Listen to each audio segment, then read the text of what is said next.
आज जो मुझे सरों का समुंदर नजर आ रहा है, बुजुर्ग नौजवान, सबसे पहले तो यहाँ पर मौजूद तमाम लोगों को मैं आज रियासत बिहार का जो असेंबली इलेक्शन हुआ उसमें मजलिस इत्तेहादुल मुस्लिमीन की जो कामयाबी अल्लाह ताला ने अता की, हमारे कौमी सदर बैरिस्टर असदुद्दीन साहब की मेहनतों से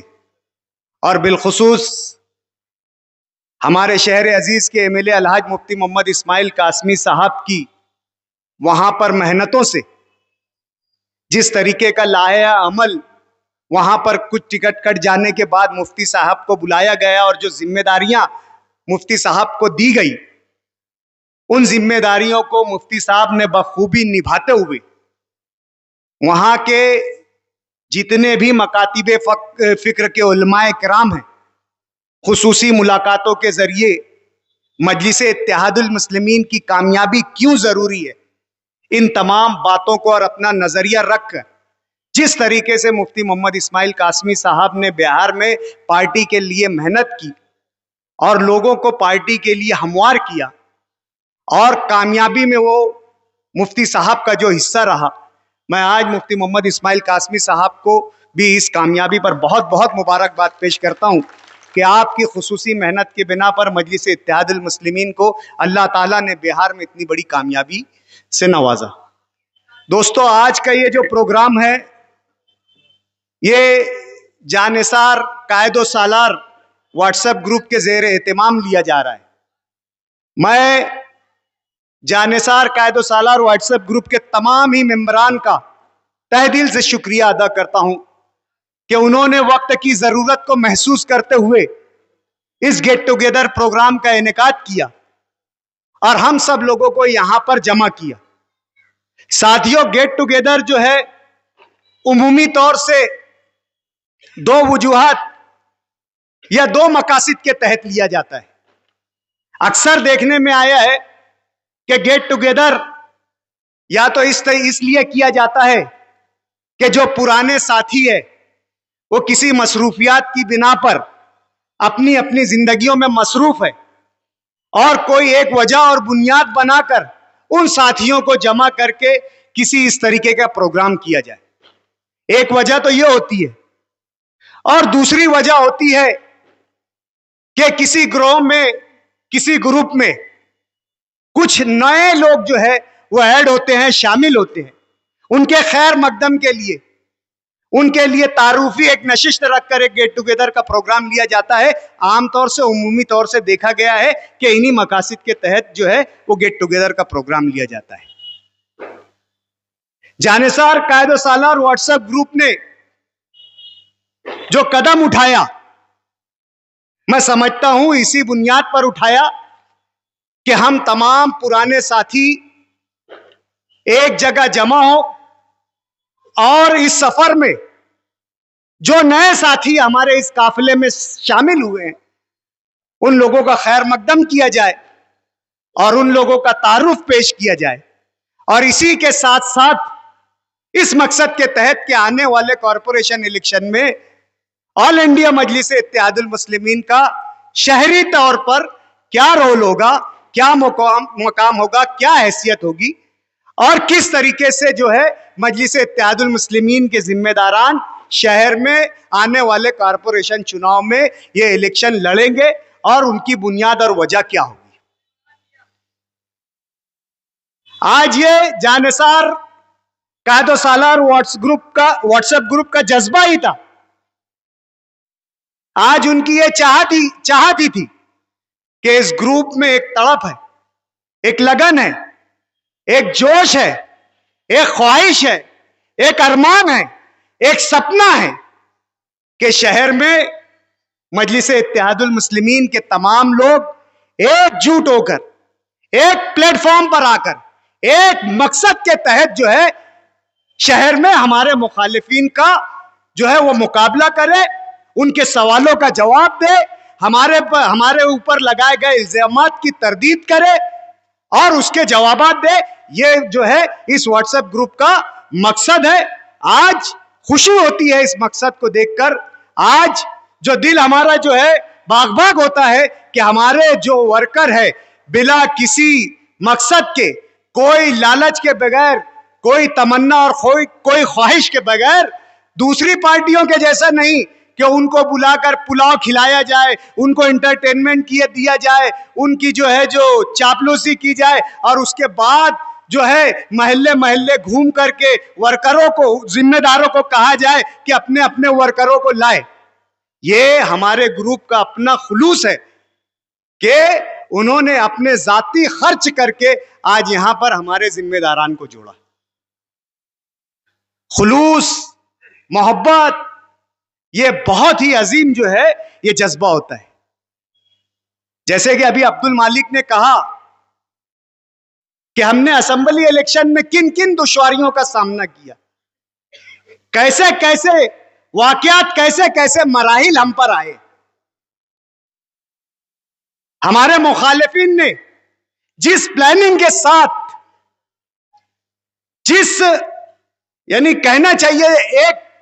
प्लानिंग कह लो, साजिश के साथ जो है इलेक्शन लड़ा, उसको अब्दुल मालिक ने अपने तकरीर के दौरान आप लोगों के सामने कहा। दोस्तों, जहां हम में खुलूस है, जहां मोहब्बत है, आज अब्दुल मालिक के कहने के हिसाब से हम में इत्तेहाद भी होना चाहिए और हम में एक दूसरे पर एतमाद भी होना चाहिए। ये दो खुसूसियात बहुत बड़ी चीज है। इत्तेहाद और एतमाद पर उलमाए किराम ने, मुदब्बिर लोगों ने,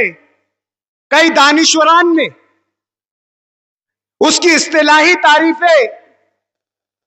उसकी डेफिनेशंस में बड़ी बड़ी किताबें लिख दी है, लेकिन उनके अल्फाज, उनकी सोच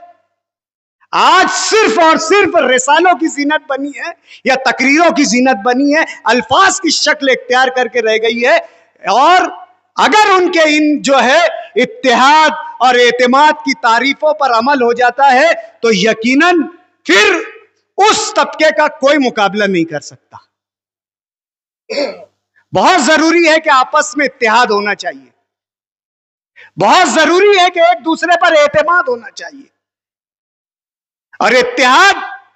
यह नहीं कि हम सब लोग जो है एक नजरिए के साथ चलने लगे,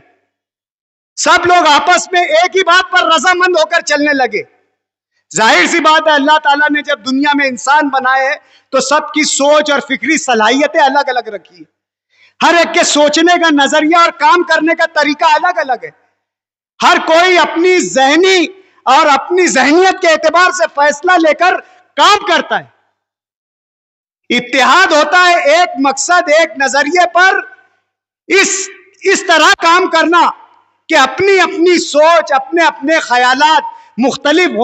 होने के बावजूद भी उस मकसद पर एक साथ एक प्लेटफॉर्म पर आकर एक दूसरे की मदद करते हुए, एक दूसरे का सहारा बनते हुए, कोशिश के साथ उस नजरिए को और उस चीज को हासिल करने के लिए जो कोशिश की जाती है और उसमें जो अमल होता है उसे इत्तेहाद कहते हैं। नजरियात अलग हो सकते हैं, सोच अलग हो सकती है, ख्यालात अलग हो सकते हैं, लेकिन इत्तेहाद यह है कि मुख्तलिफ नजरियात के साथ, मुख्तलिफ ख्यालात के साथ, अपनी मुख्तलिफ राय के साथ एक मकसद के लिए एक साथ चलने का नाम इत्तेहाद है। और इसी को इत्तेफाक भी कहते हैं। इत्तेहाद और इत्तेफाक में बहुत ज्यादा फर्क नहीं है, दोनों की तारीफों में बहुत ज्यादा इख्तिलाफ नहीं है। दोनों अल्फाज के तौर पर तो अलग अलग हो सकते हैं, लेकिन मानी के तौर पर और अमल के तौर पर दोनों चीजें यकसा हैं। इत्तेफाक भी इसी बात का नाम है कि हमें हमारे हर साथी की राय का इज्जत और एहतराम के साथ उसका इस्तेकबाल करना चाहिए, उसकी राय को सुनना चाहिए, काबिले कबूल हो तो उस पर अमल करना चाहिए। अगर ऐसा लगता है कि यह हमारे लिए मुनासिब नहीं है तो उसके एहतराम के साथ,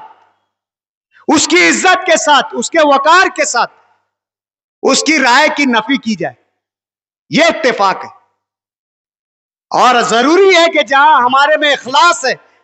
जहां हमारे में हर चीज का जज्बा है, वहां पर हमारे साथ इत्तेहाद भी होना चाहिए और इत्तेफाक भी होना चाहिए, उस वक्त हम किसी भी मिशन पर जो है बआसानी पहुंच सकते हैं, किसी भी मकसद को हम बआसानी हासिल कर सकते हैं। कोई भी चीज नामुमकिन नहीं रहेगी अगर हम में ये दो चीजें आ जाए, इत्तेहाद भी और इत्तेफाक भी। एतमाद कि हमारा जो साथी कर रहा है, वो जो सोच रहा है, उसकी अपनी जो मेहनत है, उसकी अपनी जो कोशिश है, वो इस नीयत से कर रहा है कि हमें कामयाबी हासिल हो, हमें हमारा मकसद हासिल हो। उसके करने पर, उसकी नीयत पर कभी भी हमें शक नहीं होना चाहिए, कभी भी शक नहीं होना चाहिए कि ये जो कर रहा है ये कहीं ना कहीं हमें नुकसान पहुंचा रहा है। उस पर एतमाद होना चाहिए, इस बात का हमारे दिल में यकीन होना चाहिए कि जब वो हमारा साथी है तो वो हमारे मकसद को भूलेगा नहीं। यह होता है इत्तेहाद, इत्तेफाक, एतमाद। और जरूरी है हमें इस चीज को कि हम इसके साथ आने वाले वक्त में जो कॉरपोरेशन का इलेक्शन होने जा रहा है उसमें जीत हासिल करने के लिए आगे बढ़े। कॉरपोरेशन का इलेक्शन इस तरीके का हो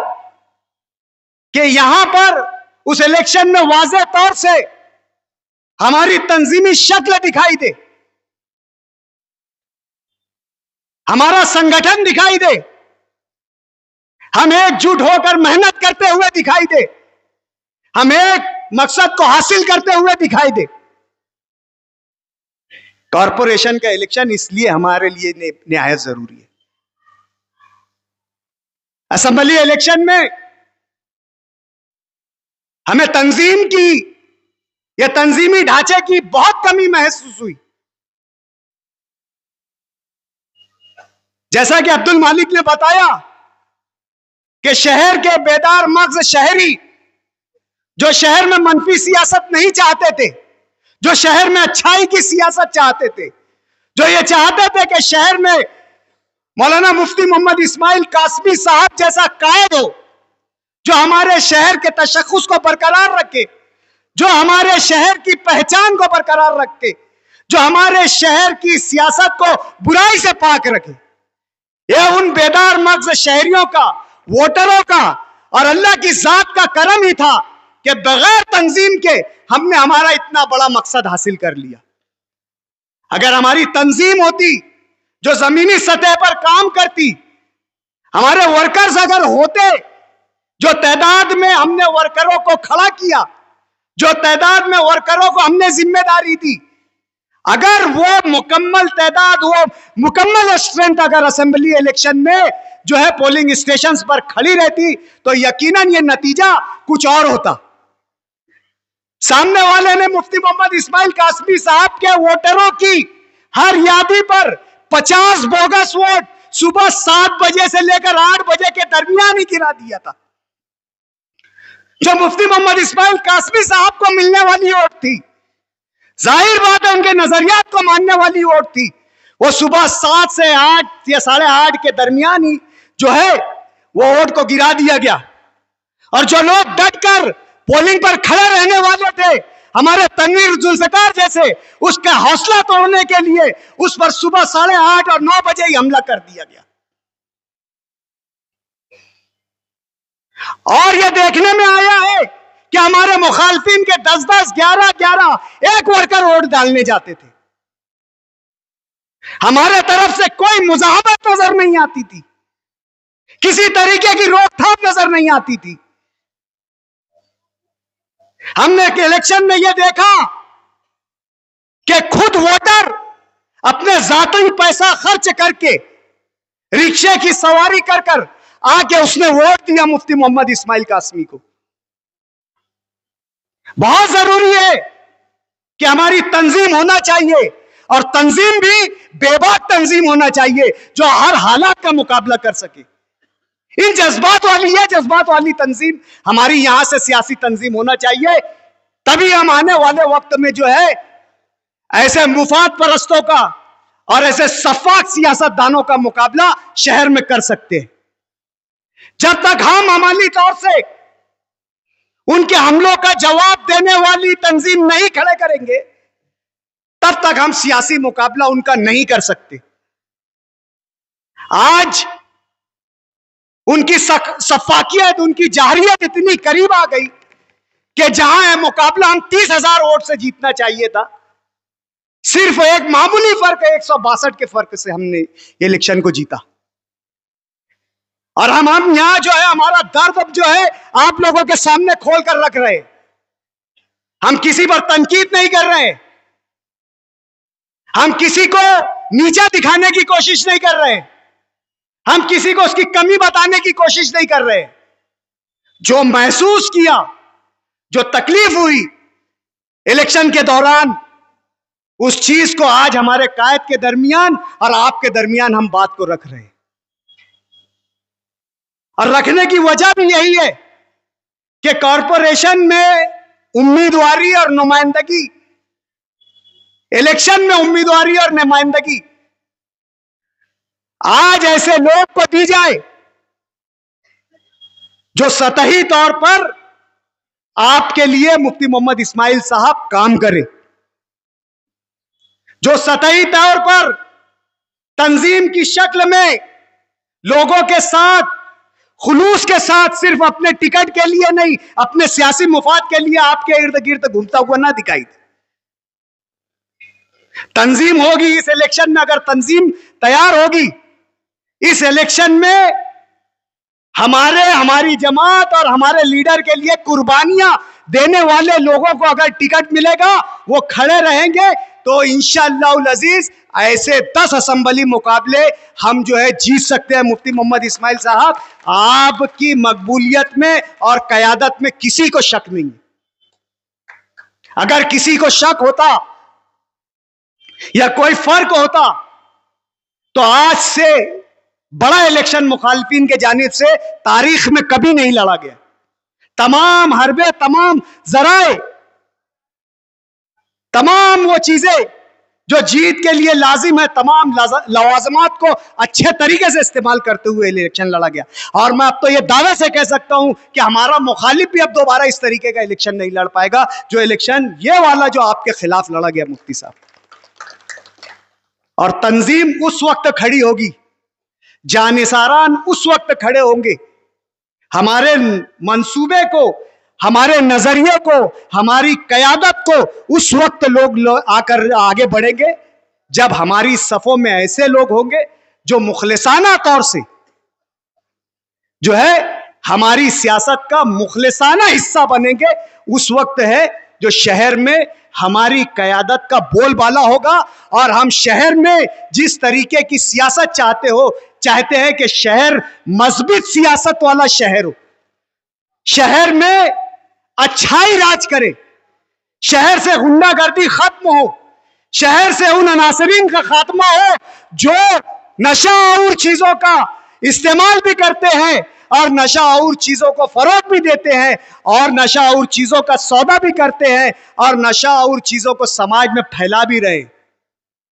और उनके इस्तेमाल करने वालों से समाज में गुंडागर्दी कर रहे हैं। ऐसी सियासत करने वालों का खात्मा उस वक्त होगा जब मुफ्ती मोहम्मद इस्माइल कासमी के साथ उनके शाना बशाना ऐसे लोग खड़े होंगे जो मुखलिस और साफ सुथरी नियत लेकर इस काफले में शामिल हो गए। तभी जो है हम शहर की सियासत को जो रुख चाहते हैं, जो मंशूर बनाकर आवाम के सामने पेश करते हैं कि हम इस तरीके की मजबूत सियासत चाहते हैं, हम इस तरीके की बेहतर सियासत चाहते हैं, हम इस तरीके का माहौल सियासत में चाहते हैं, उस वक्त जो है ये माहौल पैदा होगा। हमारे मुखालिफिन हम पर झूठा इल्जाम लगा देते हैं, इल्जामात लगाने में कामयाब हो जाते हैं और हम पर झूठे केसेस बनाने में कामयाब हो जाते हैं, हमारी जो है बदनामी करने में कामयाब हो जाते हैं, हमारे अदना से लेकर बड़े वर्कर को जो है दबाव लाकर गुंडागर्दी कर उसे पीछे हटने पर मजबूर कर देते हैं। सिर्फ ये कि आज हमारी सियासत का शिराजा बिखरा हुआ है, हर कोई काम करना चाहता है लेकिन सब ने माध्यम और प्लेटफॉर्म को अलग अलग चुन रखा है। इत्तेहाद और एतमाद के साथ एक कयादत को मानते हुए और उस कयादत के फैसले को मानते हुए जब हम शहर में आगे बढ़ेंगे, यकीन मानो आने वाले 10 सालों में कोई सियासी पार्टी हमारे मुकाबले में मुझे नजर नहीं आ रही है जितनी मुझे सियासत समझती है। मैं उस एतबार से बात कर रहा हूं कि 10 सालों तक आने वाले वक्त में हमारा मुकाबला कोई सियासी पार्टी नहीं कर सकती है, अगर चंद ये सुधार हमने हमारे अपने आप में कर लिया। आज ये हमारे अपनों की मीटिंग है, गेट टुगेदर है, एक दूसरे को जमा किया गया है और जो बातें पिछले वक्त में महसूस की गई है और आने वाले वक्त में कैसे होगी, इन तमाम बातों की चर्चा के लिए आज यहां पर जमा किया गया था। इस जो है तनाजुर में मैंने अपनी बात कही है। मेरा मकसद किसी को तनकीद करना या किसी को नीचा दिखाना या किसी की मेहनत को, किसी की सही को, किसी की जद्दोजहद को कम बताना या किसी को कम आंकना नहीं है, हकीकत को पेश करना था। आज हमने तमाम बातें हमारे कायद के सामने, जो हमारे दिली जज्बात थे और जो महसूस किया, हमने हमारे अल्फाज के जरिए आप लोगों की हाजिरी को गवाह बनाकर कायद मोहतरम के सामने हमारी बात को रख दिया है। और तमाम हालात में सियासी तौर पर इस बात का ऐलान यूनुस ईसा खानवादा करता है, मैं उसके जिम्मेदार की हैसियत से, कि आखिर में जो हमारे कायद का फैसला होगा, जिस एतबार से होगा, जिसके तहत होगा, जिस बात पर होगा, बनफ्स नफीस यूनुस ईसा खानवादा उस फैसले को कबूल करेगा। इस बात की यकीन दहानी के साथ मैं अपनी बात खत्म करता हूं। वाखिर दावाना अनिल हम्दुलिल्लाहि रब्बिल आलमीन।